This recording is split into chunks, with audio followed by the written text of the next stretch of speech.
Good afternoon, ladies and gentlemen. Welcome to the pre-tournament press conference for the 2024 Elite Eight here at Ford Center in Evansville, Indiana. My name is John Keene. I am the Athletic Communications Director of Missouri SOT and be serving as the moderator for today's presser.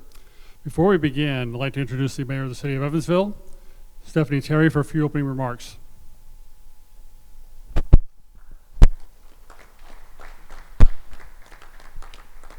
Thank you, and thank you all for being here today. Evansville is a city with a rich basketball history, from countless high school state championships dating back to the 1940s to the University of Evansville's 5 college division national championships between 1959 and 1972, to the University of Southern Indiana's women taking their first conference championship about 2 weeks ago. Basketball has always been a part of the core of our city's identity. So we're proud to welcome the NCAA Division II Elite Eight to Evansville and the Ford Center. Hosting this event, the Division II National Championship, is something our city takes tremendous pride in. We are grateful to the NCAA Selection Committee for choosing us, and we are excited to watch the great basketball that's coming to the Ford Center this week. We thank you for being here. And we're excited to extend our hospitality, and we hope to take the time to experience our restaurants, our entertainment options, and all of the things that Evansville has to offer. And if you enjoy them, and I know you will, I hope you remember us when you're choosing the locations for the 2027 and 28 national championships, which we would love to keep right here in Evansville, Indiana, as we continue to add to the incredible tradition of great basketball in our city. Thank you, and good luck to all of the teams. Thank you. Thank you, Mayor. Seated next to me are the 4 head coaches of the teams we'll be playing in the evening session tomorrow. First, the coaches in the 6 p.m. quarterfinal, beginning with Matt Margenthaler from Minnesota State University Mankato, whose team is the number 1 seed with a record of 32-2 on the season. The Mavericks were the champions of the Central Regional and also won the Northern Sun Intercollegiate Conference regular season and tournament championships. Coach Margenthaler is in his 23rd season leading the Mavericks program. Seated to his right is Andy Bronkema from Ferris State University, whose team is the number 8 seed with a record of 28-7 on the season. The Bulldogs were the champions of the Midwest Regional and also captured the tournament championship in the Great Lakes Intercollegiate Athletic Conference. Coach Bronkema is in 11th season as the Bulldogs head coach and has taken one of their Ferris State team to the Elite Eight, which ended with a national title in 2018. In tomorrow's 8:30 p.m. quarterfinal, we have Tom Brown from West Texas A&M University, whose team is the number 4 seed with a record of 29-4 on the season. The Buffaloes won the South Central Regional Championship and also captured the regular season title in the Lone Star Conference's West Division. Coach Brown is in his 10th season at the helm of the West Texas A&M program and has had a team in the Elite Eight for the 4th time. And the opponent for the Buffaloes tomorrow night will be the University of North Georgia, who is coached by Dan Evans and comes in as the number 5 seed. The Nighthawks are 28-6 on the season, won the Southeast Regional and Peach Belt Conference tournament championships. Coach Evans is in his 5th season as the head coach at North Georgia. At this time, we'll ask each of our 4 coaches to provide a brief comment on their season, and then we'll turn around to the assembled media for any questions. We'll begin with Coach Margenthaler. Thank you. Microphone there. Microphone? Not used to microphone stuff here. Thank you very much. I'd like to thank Evansville first for hosting this tournament. We've had an outstanding time here so far and did our community engagement, and I know our young men had a great time and with the Boys and Girls Club, and both the kids there and our kids just they meshed. It was great. And I'd like to congratulate all the other teams that are here. It's hard to get to this point. I mean, it's really hard to get to this point, and I think with our program, Minnesota State, so I've been here 23 years now. This is our 2nd time into the Elite Eight, and it's been a surreal season for us. We've got a couple of brothers, Malik Willingham and Kyrese Willingham from Waseca, Minnesota. They're about 25 miles outside of Mankato, and these young men have been outstanding, not only on the basketball court but in the community. We had a really good core of guys coming back from last year's team and brought in 3 transfers who have really helped us immensely to get to this point. And I probably had, I've said this many times, I probably had more talented teams than I have right now. This is the most selfless team I've ever had, and a team that works extremely hard And we're not known for our defense, but these guys are playing defense the last month of the season. So it's been a lot of fun to see. Coach Bronkema. Well, first of all, it just feels good to be here on this table. Just meeting Matt for the first time, but met Tom years ago when I first took the head coaching job at Ferris State. I found out we were playing in a tournament at Winona State. I had no idea. So Winona. Winona, not why. we all have different accents. All right.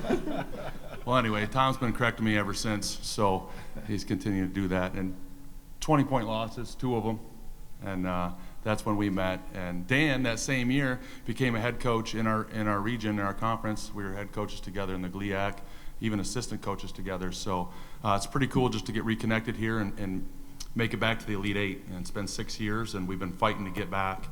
We probably have the oldest team in the nation. We have a 26-year-old, 25, 3 24-year-olds, 23. That's kind of a good effect, and then some other, pretty those 6 seniors that have carried us through, and we're probably the only team that had to win our conference tournament just to get a bid into the national tournament. If we didn't win, any of those games, and they all came down to the wire, we wouldn't even make the national tournament. So it's quite a run for this group, and really just a testament for them sticking with it. 2 one-year guys coming in and just grafting into the program in 1 year. It's pretty impressive that they've done that. Deshaun Munson and Jack Ammerman, and just clicking at the right time really for this group. And we're glad to be back here. We're fortunate to play in a preseason tournament here in 2018. It's a wonderful experience for us. So when we got back to this site, I just thought, hey, the guys are really going to enjoy this. And we thank you, Mayor, and the experiences and wanting the tournament back here. I like your little plug there, and we want it back here too because it's a great place. And we're looking forward to the tournament. But again, it's really for Ferris State about our 6 seniors and what they've done to sacrifice. We've had a couple transfers come in and really just buy into the team concept, averaging a lot less points per game than they did at their previous schools. And to me, that's just impressive when guys want to do that and put the team first. Coach Brown. Well, Andy, I appreciate it, and he forgot to mention that we played in the Final Four, and he beat us and went on to win the national championship that year as well. So he's picked up a few things, I believe, along the way. But like everybody's saying, thank you to the Evansville, the city. It's been fantastic. Been here a couple times now, and it's first class. NCAA doing a great job in really treating these student athletes with a lot of respect, and it's a great event. And being able to play now Tuesday, Thursday, Saturday, whoever that is, whatever teams advance on, having that day off in between is huge. And I thank you to the NCAA and the committee for getting that done. I think that makes a big, big difference, and I think you're going to see some really quality games going through the tournament. It's our team. We played really well this year. We were, I think, 22-1 at one time, and we were ranked number 1 in the country for 5 weeks in a row, and then we stumbled down the stretch and lost 3 out of 4. And we were still lucky enough. We played a tough schedule. We were still lucky enough to host our regional and come out of the South Central, which I think is a very tough regional to come out of. Every region's tough to come out of, like these guys are saying. It's just an honor to be here. So, very lucky to be here, and everybody wants to do well.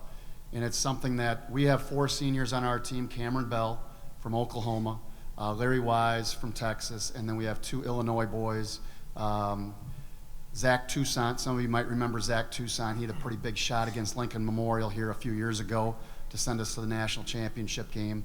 And then kind of our leader, conference player of the year, Larry Wise, who has been with us for 3 years. Zach has been with us for 5 years. So we've got some older players on our team, which really helps when you get into tight situations. You can really lean on those guys. Rylan Holt's a 2-year player, and he's got a connection here as well. Played at Minnesota State for a couple years. So, it's something that we all know each other. We all see each other on the recruiting trails, and it's really it's an honor to be here at the Elite Eight again in Evansville, Indiana. And Coach Evans.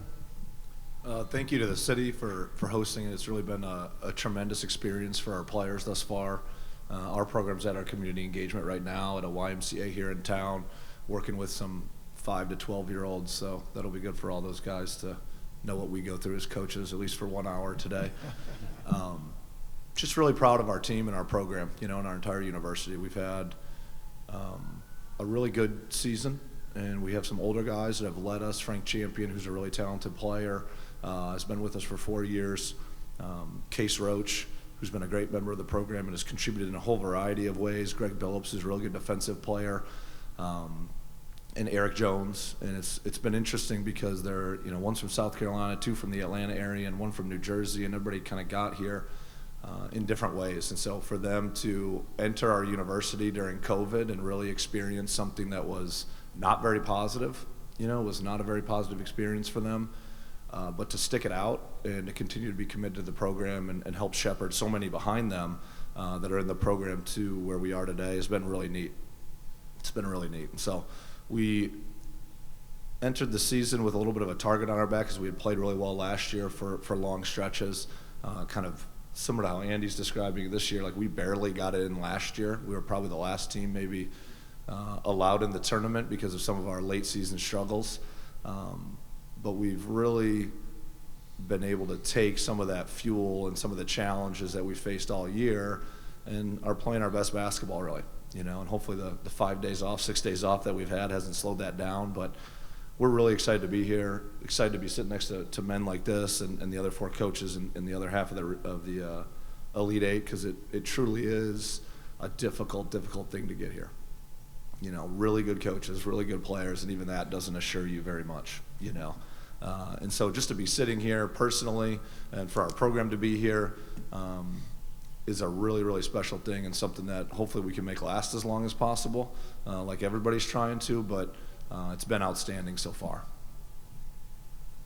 Thank you, coaches. At this time, I'd like to open up the room for any questions from the media assembled here. If you have a question, please state your name and affiliation when you do so. We do have a hard cutoff at 1:50. We have another session to follow, so with the coaches in the afternoon session tomorrow. So we'll open up the room for any questions from the media.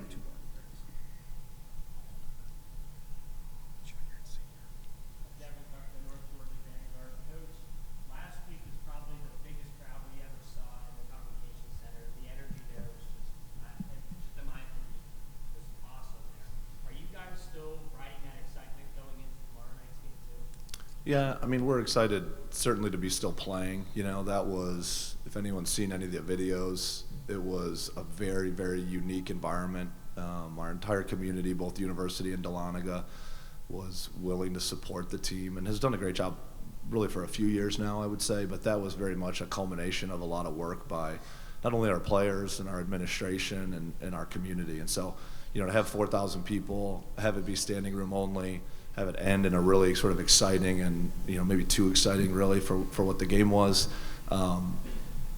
It was really neat. I think the excitement still exists, there's no doubt, but that would exist regardless of what that environment like, because it is such a cool stage to be up here, and to be able to play and compete for something at this level. But that is an experience that not everybody gets, no matter how good you are, and for our players to have that, and for our staff to have it, and more than that, for our community to have that. It'll live on forever.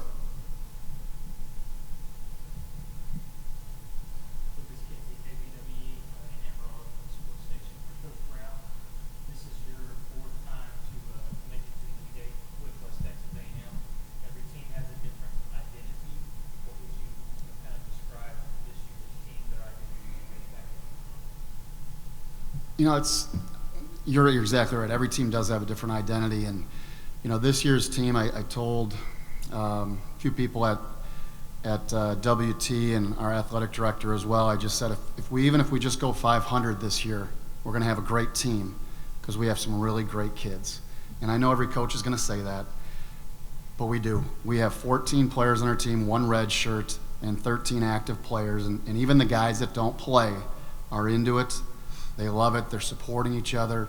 And it's just it's a great team. I'll give a little plug here. We had a 3.67 GPA in the fall, and these are kids that are true student athletes that go to class, that do things, quote quote the right way. And it's we're a hardworking team. We don't celebrate too much. You know, we'll celebrate a little bit after the game, but I think these guys have a really good focus. They've had a couple guys that have been here before, and I think it's a team that has really got a level head on their shoulders. And it's something that, again, said it before, we were for 5 weeks there, we were the #1 team in the country. And that's voted on by coaches, and it doesn't mean a whole lot, but it does mean a lot to the players. And then it does mean a lot to the opposing teams because they're coming after you. And so that wore on us a little bit. And again, we lost those few games at the end, but I think the identity of our team is they're very resilient, and they weren't going to give up. And you know, we played 3 pretty tough teams in our region to get here, and so our team is focused, and I hope we're ready to go. I think they are. Should be a fun game tomorrow against Dan in North Georgia. Hopefully all those fans aren't coming down, are they? Still efforting. Still getting a couple buses on the way? We got 36 hours still. Okay. Aaron Martin with Fan Mankato. Matt, you talked about, of course, the Willingham brothers. I talked about the 3 guys from Truman State because experience, those guys who were in the Elite Eight, so they've been here. And also talk about those guys kind of mentioned. You mentioned the 3 transfers that came in. And you talked about you had more talented teams, but the way these guys play together, the way the 3 guys, the 2 from Truman State, the 1 from Wayne State, have come in and really bought in immediately has been, just a pleasure to watch throughout the season. Yeah, we got a couple of grad transfers from Truman State who was here a couple of years back, and Sam Neeson was here also. Sam doesn't play much for us, but Elijah Hayskamp and Dylan Peters are very integral parts of what we do. So their knowledge of just Evansville and coming here and what the experience was really beneficial for us when we're getting our travel plans to be here. And we got a transfer from Wayne State, which is in our league. Justin Egan's a first team guy and came in and all these guys meshed. I mean, they came in the summer, hung out. They talked about what they wanted to do, and I know talk is cheap, but they really it came to fruition for them. And I think that's what's been great. And you know, we have guys too that have had to give themselves up for the basketball team, you know, and that's where, you know, Hayskamp was a first team all conference guy last year in the GLVC. He's not this year. You know, Peters has come in and been a nice player for us, and same thing with Justin. So I think that, you know, those guys have really meshed extremely well. That's why I say this team is selfless. They do a very good job of giving themselves up. They want to win. We're a veteran group ourselves. I think that the one thing about our guys is that we play free, man. We just hoop. I mean, that's kind of what I like about our guys. I mean, they go out there, they know how to play, and I let them play. I mean, I talk a lot about defensively with them, and then offensively, I let my guys go, and I have to.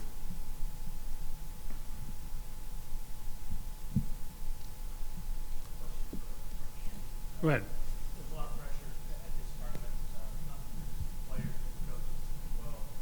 Having been here before, having won the whole thing, how much of an advantage do you have? I actually don't think that's much of an advantage. It's a brand new team, and you know, the pressure, it's there every day. So whether it's this game or, you know, we felt pressure for the last 6 games. Like I said, our team it was win or go home, and we were just trying to build a resume that might get us an at-large, and we're just a little short, so I had to win that tournament in the conference. Got that done, and then went into the regional, which was basically a conference tournament again. We played 2 conference teams, but each game we were down in each game, down double digits in each game. So there's been a lot of pressure on this team, and this is going to be the same amount of pressure. And as far as me, I don't know about the coaches up here, but I'm willing to guess it's the same. I mean, I get that feeling before every game, no matter what game it is. That could be in Big Rapids when the students are gone and there's 100 people in Wink Arena, and that's the part we hate and that's the part we love. So I'll try to maybe draw on some things, but that was 6 years ago too, and a lot's happened since then. So we're just trying to enjoy it with this group, make it special for this group, and you know, just try. You know, we're trying to advance as far as we can, but really we're just trying to take care of a group that's represented our university really well, and that's the main concern. And if you do that, I think it alleviates a little bit of the pressure because you know, you got your mind in the right spot. And thanks for asking me a question, too. I thought I was going to be the only one. I had one for you if you didn't ask, though. So. Oh, okay, you did? You You had pretty one? much answered the question I was going to ask, though. All right, I mean, perfect. basically, what would you take from past experiences you lead as a coach and pass it along to your teams coming in? That would basically be a question for the first three of you here, actually, because you've all brought teams you lead in the past. I'll take this first, guys. Go for it. Just kidding. We're the first. This is our first time here, so you guys can handle this. I'll listen. Well, when they said Tom's been here 4 times, I got real jealous. I'm glad we got back. For us, you don't really think about the experience. You just think about doing the best job you can for the group that you have and making it a new experience and really enjoying it with that group. And it's been a journey. We unfortunately had to mention COVID a few times just because of the age of our teams and the makeup of our teams and the grad transfers that we all have. But, the year after we won it in 18, we didn't make the tournament. We lost National Player of the Year, went to Xavier, I wasn't as good of a coach then, for sure.